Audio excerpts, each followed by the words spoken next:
I don't exactly want to say that I support Russell Brand, but I find the allegations around him to be a little suspicious. And of course, I'm referring to these accusations of rape and assault and all manner of horrible crimes. But ultimately, as many people say, Russell Brand was kind of a rock star. I mean, he had that image and he had that look. Even though he's not a musician, as far as I know, he was a comedian and he is, and he's a podcaster, most notably nowadays. Um, but I think it's relevant that he did have this rock star image because I feel like you're kind of not allowed to be a rock star nowadays and live that lifestyle of sex and drugs and then rock and roll.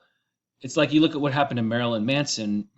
All the all the exploits of these rock stars, they're now practically being prosecuted for them. And if there really was rape and sexual assault, then that speaks for itself that it should be adjudicated in a court of law and all that. But was it? I just don't know. And I think that we can kind of glean certain things about the culture and feminism from this whole affair. The allegations, problem number one, are like from 10 years ago. And again, as many people have said, that's kind of problematic. That's kind of suspicious. Why are they coming out now? However, if there is some new contemporaneous evidence, like a text or what have you, that one of these women at the time said something to indicate that something happened, then that's another matter. So I'm open-minded on that.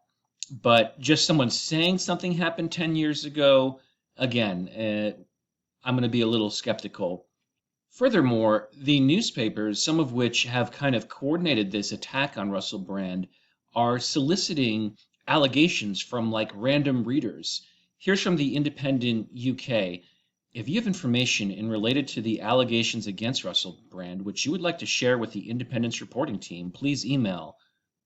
I mean, and then they give an email address. I mean, to me, that's a little over the top. It's like, wow, you really are invested in the story, like you're rooting for a certain outcome, namely just like endless accusations against the man that are over 10 years old. So that was suspicious. And I just ask, is this a case of an alpha male womanizer being criminalized? Like, are we not allowed to have that in our culture anymore? If Frank Sinatra were alive today, would he be Me Too'd? Would he be in jail or something? Um, so what is going on? I really don't like the idea of anonymous accusers, and I'm sure I'll get a lot of pushback for that, but it seems kind of unfair because you should have to be cross-examined if you're going to make such serious allegations. So that's just in the interest of fairness. And Russell Brand deserves fairness. Even though he's accused of all these bad things, we have to kind of presume that he's innocent. And I keep hearing, look, this believe all women thing has been, I think people have criticized that philosophy, the idea of believe all women. Um, I don't necessarily believe all women. I don't believe all men. And, if a woman is really the victim of rape, then my God, I'm on her side 100%. But what I'm talking about is like, someone actually accosts her on the street or someone she doesn't know, like a very clear-cut case of rape is horrible. It's like, just below murder. But what about if you sleep with a celebrity and then you regret it? I mean, now we're in some kind of gray area, and that's quite different. Piers Morgan said, uh, someone said on Piers Morgan's show when they were discussing this that you should believe all victims. And then Piers said back, but would you also believe accusers? Do you believe all accusers? And I just think that changing that terminology really clarifies the situation. It's like, believe all women sounds very sympathetic. Believe all victims sounds very sympathetic because by definition, you're saying they're a victim. So that means there's a perpetrator. But believe all accusers is a little different because now you've kind of allowed for the fact that accusers are not always 100% honest, sadly. I know I feel like a jerk saying that, but it happens to be true.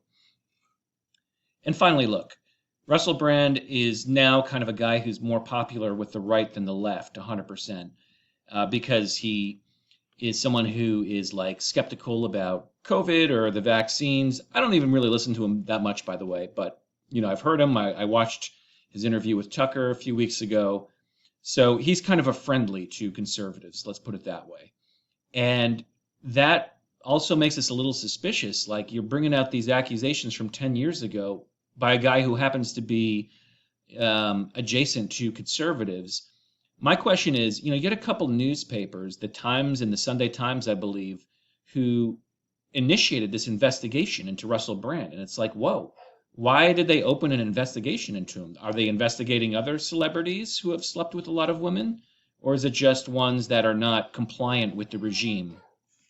I guess my basic point is that I don't want to call myself anti-feminist, but I'm kind of against what has come to be known politically as the feminist movement. And I see this as a part of it, that you're taking down every guy that is inconvenient and who's had a history in the past.